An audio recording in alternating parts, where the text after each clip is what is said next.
하나님 아버지, 오늘 하루도 주심에 감사드립니다. 하나님, 오늘 하루도 호흡할 수 있음에 감사드립니다. 아무 공로 없는 저희들을 하나님의 크신 은혜로 예수 그리스도의 십자가의 보혈로 구속하여 주셔서 감사합니다. 하나님, 저희들이 하나님의 백성으로 잘 살아갈 수 있도록 오늘 우리들에게 들려주시는 하나님의 말씀을 잘 듣게 하여 주옵소서. 들은 하나님의 말씀을 우리의 삶에서 살아갈 수 있도록 하나님 도와주시옵소서. 오늘도 말씀 앞에 섭니다. 성령 하나님 깨닫게 하여 주시고 말씀과 함께 한 걸음 한 걸음 걸어가는 저희들의 삶이 되어지게 하여 주옵소서. 예수 그리스도 이름으로 기도드립니다. 아멘. 오늘 함께 보실 말씀은요, 사사기 11장 29절에서 40절입니다.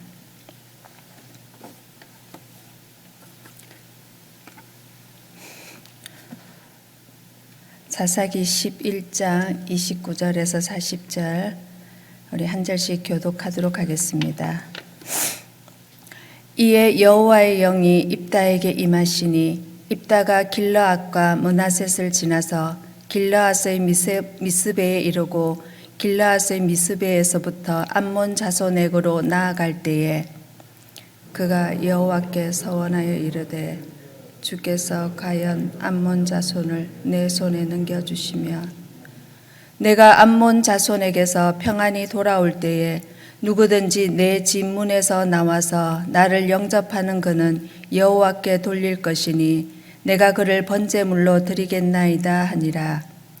이에 입다가 암몬 자손에게 이르러 그들과 싸우더니 여호와께서 그들을 그의 손에 넘겨주시매 아로엘에서부터 민닛에 이르기까지 20성읍을 치고 또 아벨 그라민까지 매우 크게 무찌르니 이에 암몬 자손이 이스라엘 자손 앞에서 항복하였더라. 입다가 미스바에 있는 자기 집에 이를 때에 보라, 그의 딸이 소고를 잡고 춤추며 나와서 영접하니 이는 그의 무남 동료라. 입다가 이를 보고 자기 옷을 찢으며 이르되 어찌할꼬 내 딸이여, 너는 나를 참담하게 하는 자요 너는 나를 괴롭게 하는 자 중에 하나로다. 내가 여호와를 향하여 입을 열었으니 능히 돌이키지 못하리로다 하니 그에게 이르되 나의 아버지여, 아버지께서 여호와를 향하여 입을 여셨으니 아버지의 입에서 낸 말씀대로 내게 행하소서. 이는 여호와께서 아버지를 위하여 아버지의 대적 암몬 자손에게 원수를 갚으셨음이니이다 하니라.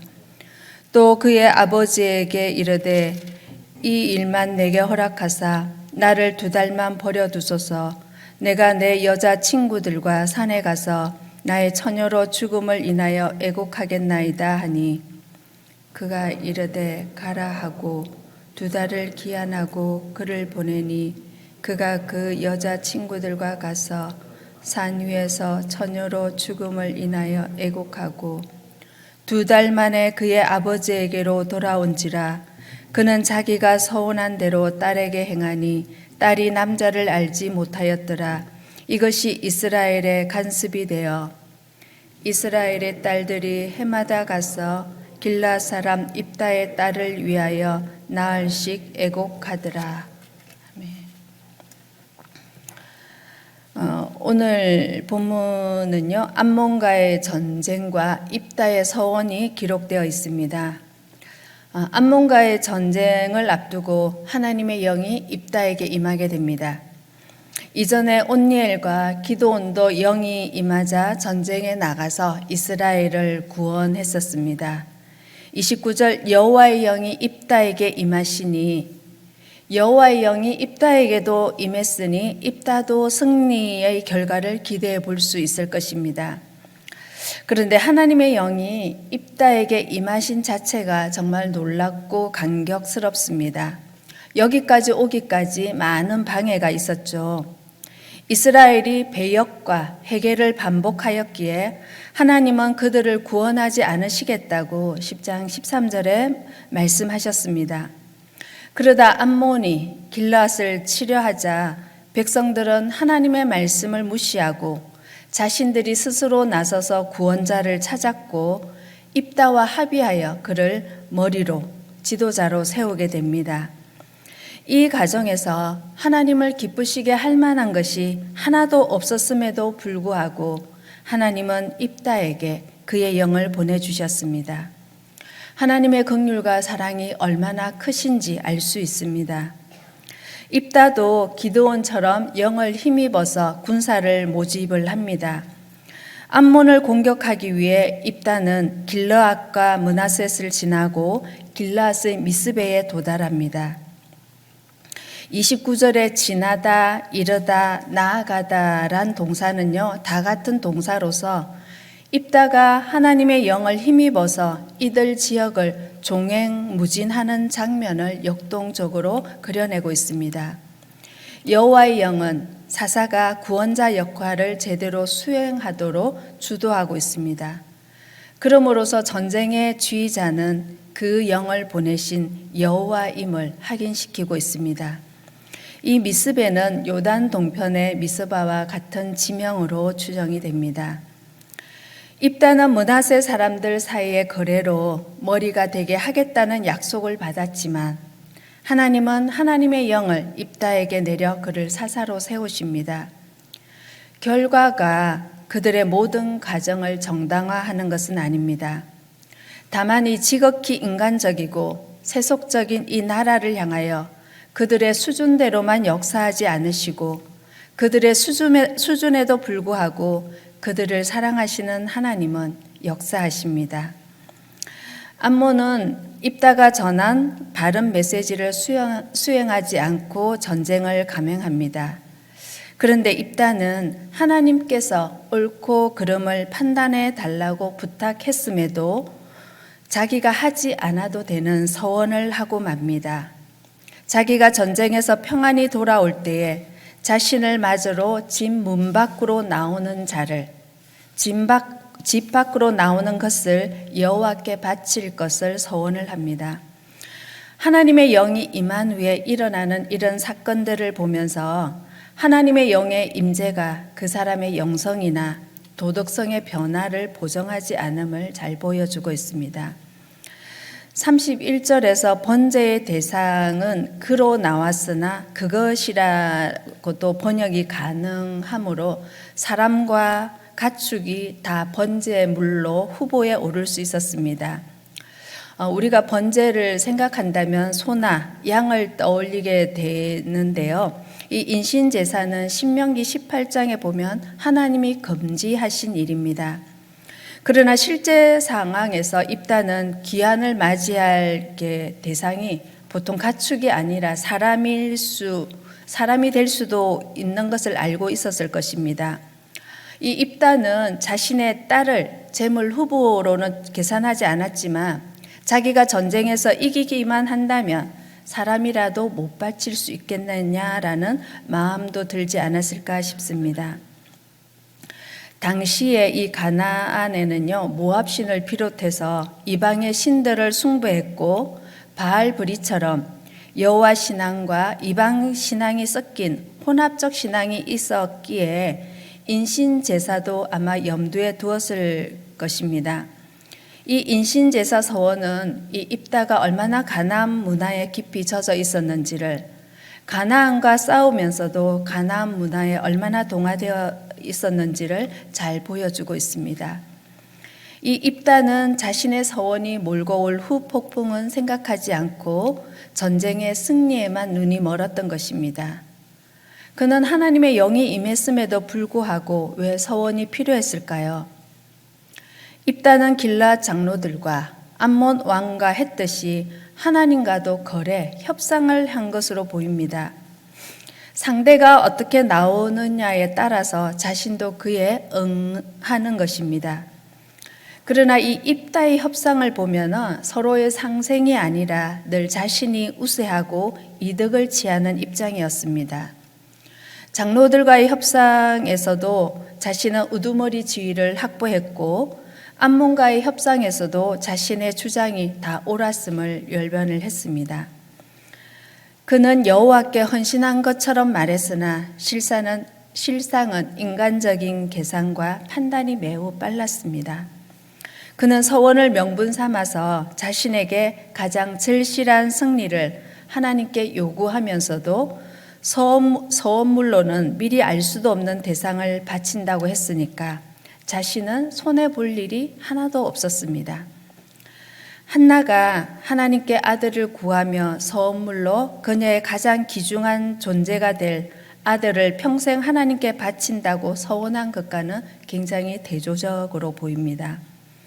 하나님이 승리를 주면 길앗의 우두머리가 되고 그 지위와 그 건세를 가질 수 있고, 만약에 그 전쟁에서 지게 된다면 자신의 우두머리 지위는 날아가겠지만 그렇다고 해도 자신은 잃을 것이 전혀 없었습니다.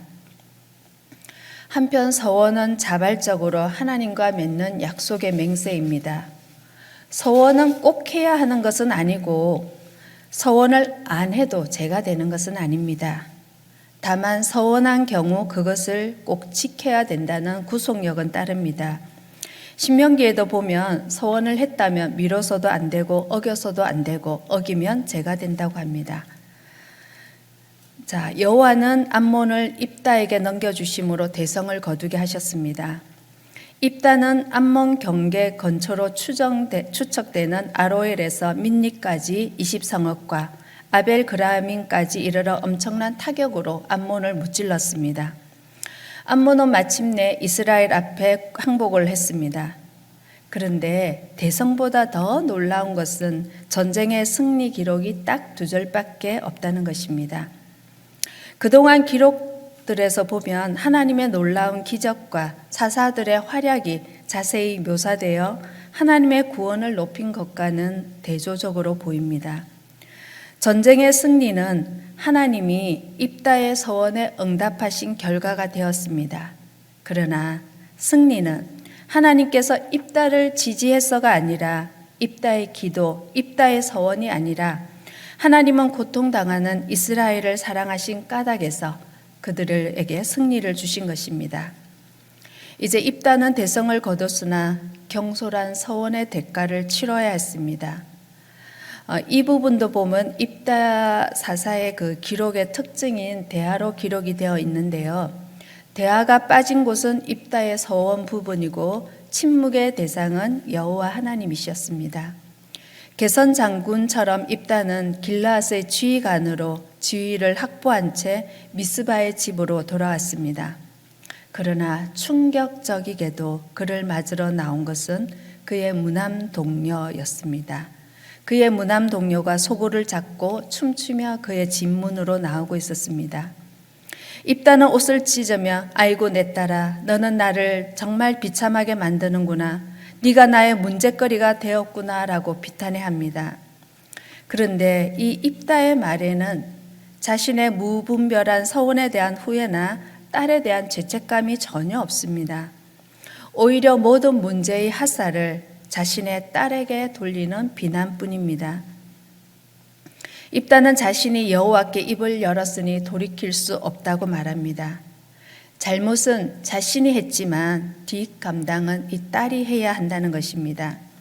이 이기적이고도 비겁한 아버지와는 대조적으로 딸은 아버지를 원망하기보다는 서원이 응답되었으니 이에 순종해야 한다는 점을 상기시키고 이를 위해 자신이 희생할 결의를 보입니다.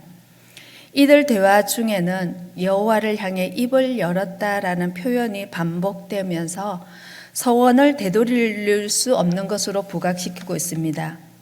그러나 이들은 하나님의 율법을 제대로 알지도 못하고 하나님의 율법을 제대로 이해하지 못해서 생긴 일입니다. 하나님이 인신제사를 검하셨으므로 서원을 물을 방안을 찾았어야 합니다. 레위기 27장에 보면 서원을 물을 방법들이 있었습니다. 이 입다가 그 서원을 물으지 않은 것은 아마 자신의 체면, 자신의 권위가, 자신이 한번 내뱉은 말이 지키지 않는다면 자신의 권위가 무너질 거라고 여기지 않았을까 생각해 봅니다. 딸은 이렇게 말합니다. 하나님이 입다를 위해 암몬에게 보복을 하셨으니 아사라는 이 히브리어 동사가 쓰였는데요. 입다도 그의 말대로 행해야 한다, 아사해야 된다라고 주장을 합니다. 하나님은 입다를 위해 암몬에게 보복한 것이 아니라 이스라엘을 압제해서 구원하신 것인데요. 하나님의 뜻이 아버지도 딸도 왜곡된 것으로 전해지고 있습니다. 딸은 서원을 이행하기 전에 2달간 친구들과 그녀가 처녀임을 인해 애국할 수 있도록 허락해 달라고, 아싸해 달라고 요청을 합니다. 입다는 딸을 보냈고 딸은 약속대로 애국하고 돌아왔습니다. 딸이 돌아오자 입다는 서원한 대로 딸에게 행했습니다. 아싸했다는 겁니다. 한편 이 단락과 관련해서 딸과 관련하여 죽음이나 번제라는 단어가 등장을 하지 않습니다. 그래서 딸이 죽지 않았고 대신 처녀로 평생 헌신했다고 해석하기도 합니다. 그러나 반복된 동사 행하다, 이 아사라는 동사는 번제를 드렸다를 대신한 표현으로 읽기에 충분합니다. 또한 입다가 서원을 능히 돌이키지 못하리라라고 말한 것도 이런 해석을 가능케 할 수 있습니다. 하나님께서는 암몬을 이스라엘 자손의 손에 넘겨주셨습니다. 하나님은 입다의 서원에 감동해서 승리를 주신 것은 아닙니다. 승리는 입다의 서원에 달린 것이 아니라 하나님의 주권에 달려 있습니다. 하지만 승리의 기쁨에 취해 돌아오는 입다를 맞이한 것은 비극적이게도 그의 외동딸이었습니다. 그의 딸이 아니더라도 누구라도 서원의 희생자가 되어서는 안 된다는 것입니다. 이 서원은 하나님의 뜻을 분명히 알고 행해야 된다는 거죠. 하나님의 말씀을 잘 듣고 하나님의 뜻을 잘 분별해서 행해야 되는 것입니다. 오늘 우리 각자에게 주시는 말씀을 잘 듣고 말씀을 따라 살아가는 날이 되기 바라며 개인적으로 묵상하시고 기도하시다 돌아가시겠습니다.